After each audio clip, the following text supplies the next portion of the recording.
Hello friends, welcome again.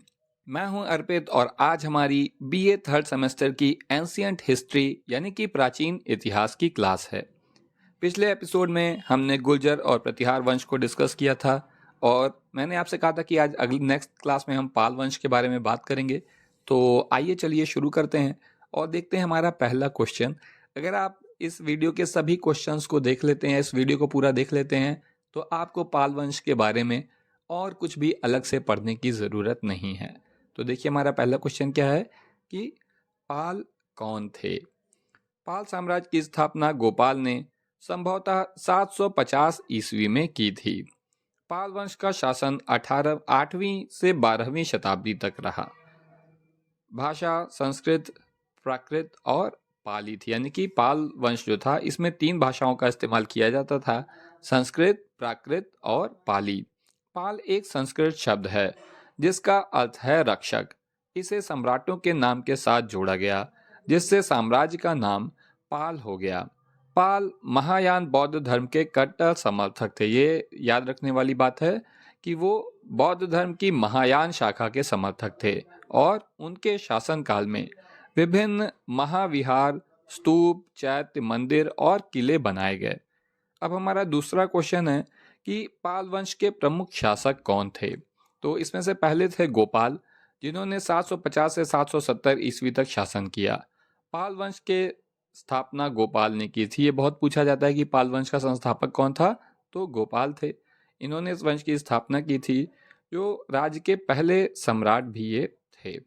उन्होंने बंगाल को अपने नियंत्रण में एकीकृत किया, जहाँ तक कि मगध जो कि बिहार में है, आधुनिक बिहार है, को भी अपने नियंत्रण में ले लिया।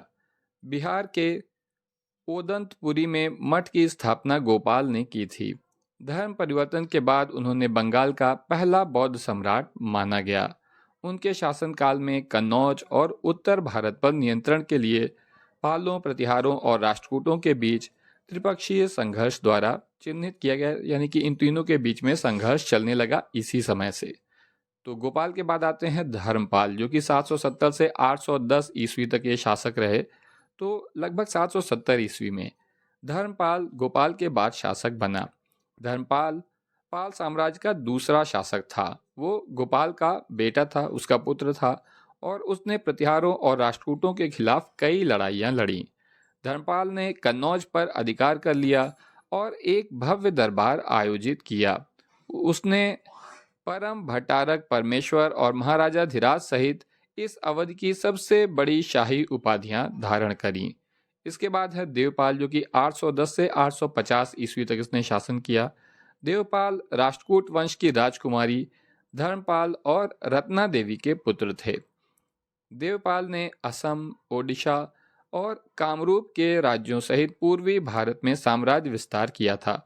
तो जैसा कि आप देख सकते हैं कि देवपाल जो थे ये राष्ट्रकूट वंश की राजकुमारी इनकी माता थी। तो हालांकि इन लोगों में युद्ध भी चलता रहता था, लेकिन कुछ राजनीतिक संधियां होती थीं और शादियां भी होती थीं। देवपाल ने असम, ओडिशा और कामरूप के राज्यों सहित पूर्वी भारत में साम्राज्य का विस्तार किया था। उसने मगध में मंदिरों सहित कई मठों का निर्माण करवाया था। देवपाल ने उत्तर दक्कन और प्रायद्वीप में छापे मारे। इसके बाद अगले राजा हैं महिपाल प्रथम। 788 ईस्वी में महिपाल प्रथम गद्दी पर बैठा। जब महिपाल प्रथम सत्ता में आया तो पाल साम्राज्य एक बार फिर फलने फूलने लगा और उसने बंगाल और बिहार के उत्तरी और पूर्वी हिस्सों पर फिर से कब्जा कर लिया। माना जाता है कि महिपाल प्रथम ने अपने भाइयों स्थिरपाल और वसंतपाल के साथ मिलकर वाराणसी पर विजय प्राप्त की थी। अगला क्वेश्चन है, पाल शासन में किस प्रकार की राजनीति अस्तित्व में थी, यानी कि पाल शासन की राजनीति कैसी थी, ये आपको बताना है। तो पाल राजाओं परम भट्टारक, परमेश्वर और महाराजा धीराज के रूप में संदर्भित, यानी ये उपाधियां उन्होंने ली थी। तो पाल राजाओं ने ब्राह्मणों, पुजारियों और मंदिरों को भूमि अनुदान में दी। ये अनुदान स्थायी थे, यानी उन्होंने परमानेंटली हमेशा के लिए ये जमीन ब्राह्मणों, पुजारियों और मंदिरों को दी। ये भी ध्यान रखने वाली बात है कि इन लोग बौद्ध धर्म का पालन करते थे। उन्होंने बौद्ध मठों को भूमि अनुदान में दी। पाल अनुदान विशेष रूप से कानून और व्यवस्था के रखरखाव और न्याय प्रशासन से संबंधित हैं। भूमि अनुदान कैवतों को भी दिया जाता था जो कि किसान थे, यानी कि किसानों को भी इन्होंने जमीनें दी थीं। पाल अभिलेखों, जिसे भूमि चार्टर्स कहते हैं, मतलब चार्टर्स आज की भाषा में होता है, तो पाल अभिलेखों में राजाओं, राजपुत्रों, राणाकों, राजनाकों, महासामंतों, महासामंतधिपतियों आदि का उल्लेख है। वे संभवतः सामंत थे, यानी कि थे सामंत, उनको अलग अलग नाम दिए गए थे उनकी हैसियत के हिसाब से, जिन्हें सैन्य सेवाओं के बदले भूमि दी गई थी। पाल के अधीनता का कोई प्रमाण नहीं है, यानी कि कोई इनके अधीन नहीं होता था, और शाही अधिकारियों का उल्लेख शिलालेखों में मिलता है जो बंगाल और बिहार के साम्राज्य पर शासन करते प्रतीत होते हैं। पाल अधिकारियों के लिए उपयोग की जाने वाली कुछ उपाधियां महादौस्द साधनिका, महाकर्तकिका, महासंधि विग्राहिका आदि हैं। पाल सत्ता कई स्थानों से संचालित होती थी। पाटलिपुत्र, मृदगिरी आदि सभी गंगा तट पर स्थित हैं, यानी कि इनकी कई राजधानियां रही होंगी या जहां से ये संचालन करते होंगे अपने साम्राज्य का। और इन सभी की खासियत यह है कि ये गंगा नदी के किनारे स्थित होती थी, क्योंकि गंगा नदी उस जमाने में आवागमन का एक साधन भी होती थी। सड़कें आज जैसी आधुनिक तो होती नहीं थी। पाल के अधीन गांव में क्रमशः ग्रामपति और 10 ग्रामिका के प्रभार के तहत 1 और 10 की इकाइयों में बांटा गया था, यानी कि एक गांव का जो प्रमुख होता था उसे ग्रामपति कहते थे, और इसी तरह से जो 10 गांव का प्रमुख होता था उसे 10 ग्रामिका कहा जाता था। वे इन इकाइयों के प्रशासन के लिए जिम्मेदार शाही अधिकारी थे। पालों के अधीन सेवा अनुदानों से संबंधित अभिलेखीय साक्ष्य हमारे पास बहुत कम है, यानी कि हमें बहुत ज़्यादा जानकारी इनकी व्यवस्था के बारे में नहीं है।